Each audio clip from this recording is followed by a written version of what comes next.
Innal hamdalillah nahmaduhu wa nasta'inuhu wa nastaghfiruhu wa nastahdihi wa na'udzu billahi min shururi anfusina wa min sayyiati a'malina man yahdihillahu fala mudilla lahu wa man yudlilhu fala hadiya lahu asyhadu an la ilaha illallah wa asyhadu anna sayyidana wa nabiyyana Muhammadan 'abduhu wa rasuluhu la nabiyya ba'dahu. Allahumma salli wa sallim ala sayyidina Muhammadin wa ala alihi wa sahbihi ajma'in, amma ba'd.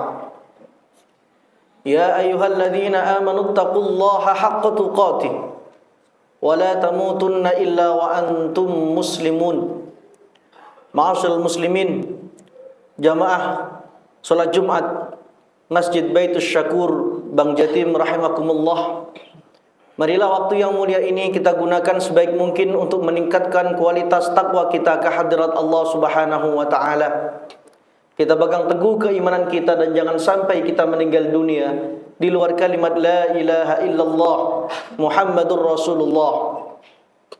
Hadirin yang saya hormati, berkenankan sekitar 10 menit ke depan saya akan menyampaikan khutbah Jumat yang berjudul Puasa Penentu Kualitas Integritas. Ibadah puasa adalah satu-satunya ibadah yang sangat intim, privacy antara kita dengan Allah Subhanahu wa taala. Hanya kita dan Allah yang tahu berapa nilai kualitas puasa kita hari ini. Allah Subhanahu wa taala menyatakan dalam hadis qudsi, kullu amali ibni Adam lahu illa siyam fa innahu li wa ana ajzi bih. Semua amal ibadah manusia itu milik mereka kecuali puasa. Hanya puasa. Fa innahu li, kata Allah. Puasa manusia itu milikku. Wa ana ajzi bih, dan aku sendiri yang akan membalasnya. Hadis riwayat Bukhari dari Abu Hurairah radhiyallahu anhu. Sehingga ma'asyal muslimin, puasa ini menentukan seberapa kualitas kejujuran integritas kita kepada diri kita, kepada Tuhan kita Allah Subhanahu wa taala, dan tentunya kepada keluarga kita. Salah satu krisis personal kita saat ini adalah integritas. Bagaimana jangankan atasan ke bawahan, antar teman, bahkan banyak sekali istri yang kurang percaya kepada suaminya sendiri. Anak yang tidak bangga kepada ayahnya, kepada ibunya. Kenapa? Karena sekali lagi banyak dari kita yang minim integritas. Puasa ini mengajarkan kepada kita arti kejujuran.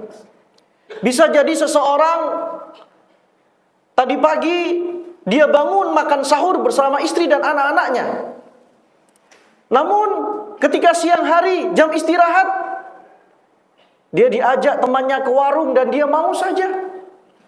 Namun nanti ketika pulang, dia seolah-olah masih berpuasa dan ikut berbuka bersama istri dan anak-anaknya. Puasa mengajarkan kita seberapa kualitas integritas kita. Islam bisa tersebar luas dari ujung dunia timur sampai ke barat karena integritas yang diperankan oleh Nabi kita Muhammad sallallahu alaihi wasallam. Andaikan orang-orang Arab saat itu mengetahui bahwa Rasulullah sallallahu alaihi wasallam orang yang culas, yang tidak jujur, yang tidak amanah, maka mungkin ketika Rasulullah sallallahu alaihi wasallam mendakwakan Islam kepada mereka, mereka pasti akan menolak mentah-mentah. Namun mereka bisa menerima Islam karena salah satu faktornya melihat sosok Rasulullah sallallahu alaihi wasallam yang jauh sebelum menjadi nabi. Beliau dikenal sebagai Al-Amin, orang yang bisa dipercaya, orang yang mempunyai integritas yang luar biasa. Ma'asyiral muslimin rahimakumullah, amanah, kejujuran, integritas itu menular. Orang yang dia mempunyai kawan jujur, maka dia akan ikut jujur. Namun sebaliknya, ketika dia mempunyai circle, komunitas yang licik, maka otomatis dia akan bersikap licik. Itulah kenapa Allah Subhanahu wa taala memerintahkan kita semua di surat At-Taubah ayat 119.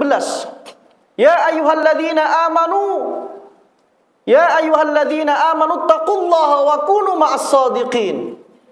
Wahai orang-orang yang beriman, bertakwalah kepada Allah.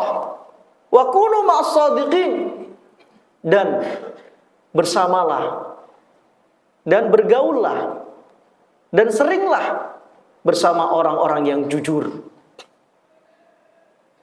Ayat ini, ma'asyiral muslimin, membicarakan tentang 3 orang sahabat Nabi Muhammad SAW yang tidak ikut perang.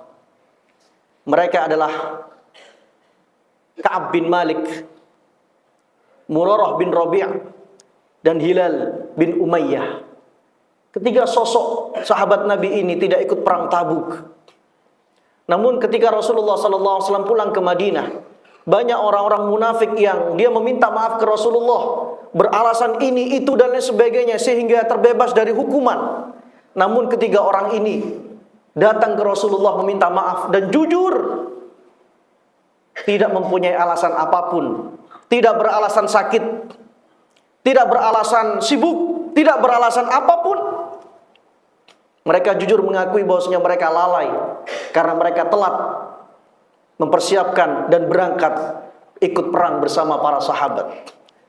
Akhirnya Allah Subhanahu wa taala menghukum ketiga sahabat ini. Mereka tidak disapa oleh siapapun dalam kurun waktu 50 hari. Namun setelahnya Allah Subhanahu wa taala mengabadikan kisah ketiga sahabat tersebut dalam Al-Qur'an, dan ketiganya namanya terukir dengan tinta emas dalam sejarah umat Islam karena mereka jujur mengakui kesalahan dan tidak membuat-buat alasan. Dalam tafsir Al-Qurtubi, sahabat Nabi Muhammad SAW Anas bin Malik mengatakan, qallama kana rajulun shadiqan la yakdzib illa mutti'a bi aqlih lam yusibhu ma yusibhu ghairahu minal haram wal kharaf. Orang yang dia berintegritas, orang yang dia mempunyai kejujuran, dia tidak akan terserang penyakit pikun di akhir hidupnya, tidak seperti orang-orang yang lainnya. Ketika kami membaca ucapan Anas bin Malik ini, kami mencoba untuk menganalisis. Ya, orang yang jujur, orang yang bisa dipercaya, akalnya tidak capek, tidak letih mencari-cari alasan, menutupi kebohongan-kebohongannya. Sedangkan orang yang culas, orang yang dia berbohong, orang yang dia tidak amanah, orang yang dia senang berbohong kepada siapapun, maka dia sibuk akalnya menutupi kebohongan yang sebelumnya dengan kebohongan yang berikutnya.